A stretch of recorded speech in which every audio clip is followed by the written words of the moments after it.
to the maximum sustainable rate, or rights to extract fish or water or what have you. They can help achieve allocative efficiency because the permits would be or ought to be auctioned off. Now, if cap and trade systems are introduced, my biggest concern is that the government is probably going to hand these things out freely to those who currently use coal, emit CO2 gas and so on. They should be auctioned off. Now, that doesn't mean that you and I have to become part of the auctioning process. The power station or whatever has to do it for us, and it will be passed on in terms of goods prices. But those who use renewable resources or resources more efficiently will not have to pay or purchase so many permits. They won't have to pass as much of a cost on to the goods that they sell. Their price of their goods will be lower, and we'll purchase their goods instead of someone else's goods, and will lower the impact on us. So we don't have to be involved in this auctioning process. And this process would have to be ongoing. So you don't buy a permit that allows you to extract so much water for every year for the next 50 years. Because the cap might have to be adjusted. You have a drought, 10-year drought like we've just had, you've got to lower the cap. If there's a bit of an abundance of rainfall or what have you, you might be able to raise the cap to some extent. But the wonderful thing about a cap and trade, I talked this about my students, is that it would allow environmental groups to buy some of the permits and rip them up. But you'd have to pay for the privilege of reduce. Well, you know, the environmental group could get together. You have to purchase it. Because if the cap is set appropriately, the amount of resource use, water extraction or timber, will be sustainable. So there's no qualms about that. But if you like not just sustainable rate of resource use, but a lot more trees, you as a group can get together, purchase some of the. They don't have to be used. They can be torn up. They don't have to be used. But there would be a life line on these particular permits. So they would expire at a certain date. If you didn't use them, that's too bad. They'd be wasted. It would simply mean that you couldn't store up these permits. So you buy a right to water 1 year, they start the auctioning process the next, you buy a few more permits, and you can have double the amount of water by saving them up when you've just had a drought and really the cap's got to go down. So you either use it now or until it expires, or you don't use it all. And of course it can help solve the distributional equity problem and this issue about if forces the price of petrol and electricity up and so on, it can help achieve that, because when these permits are auctioned off by a government authority, the permits will provide revenue for the government, and that can be redistributed to the poor. So it can deal with the sustainability issue, the cap, efficiency, because people have to purchase a permit, and that sort of acts as a scarcity tax, like a tax on the use of resources, which forces them to use resources more efficiently, a bit like the ecological tax reform. I said there was a tax on bad. Now, someone mentioned something about taxes and then Now, the beauty of the cap and trade system is there is one weakness of ecological tax reform just like that. And that is, if you just tax depletion and pollution, that still doesn't guarantee sustainability. And the reason being is that all it does is it makes it more expensive to use resources or more expensive to pollute, but that doesn't guarantee that the 3 sustainability precepts will be violated. So my argument is that we shouldn't abandon ecological tax reform, but we should incorporate cap and trade systems in here. The amount that people have to pay for the permits would basically...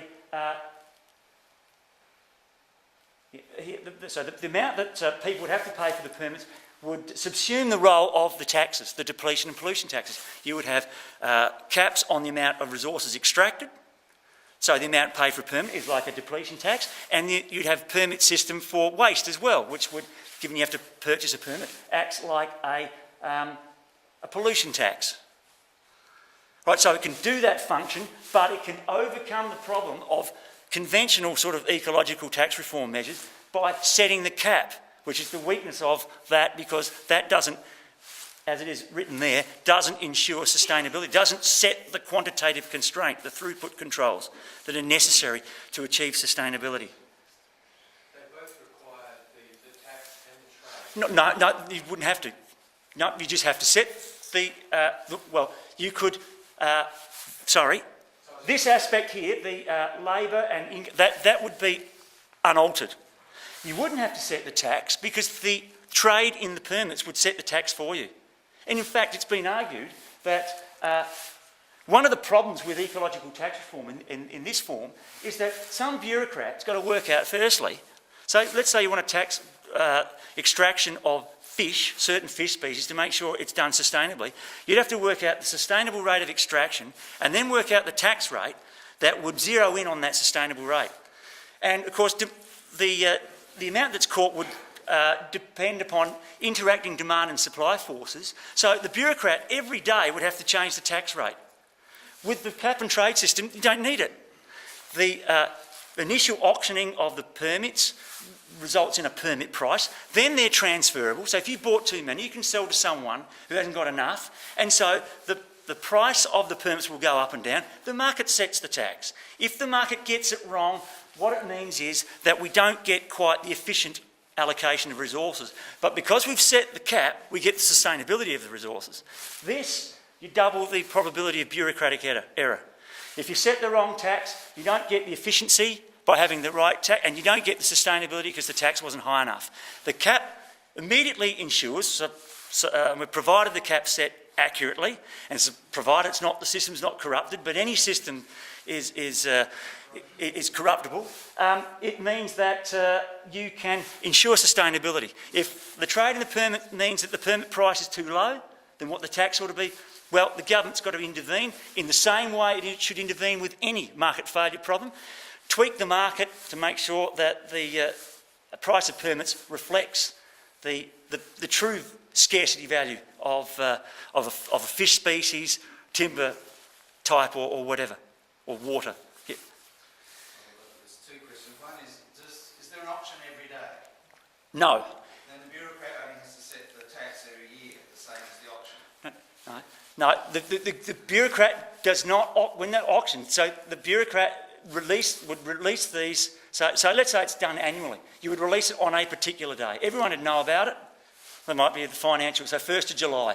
And what price the permits are sold for will depend upon obviously the cap on the number of permits, because that's the supply side, and the demand for the permits.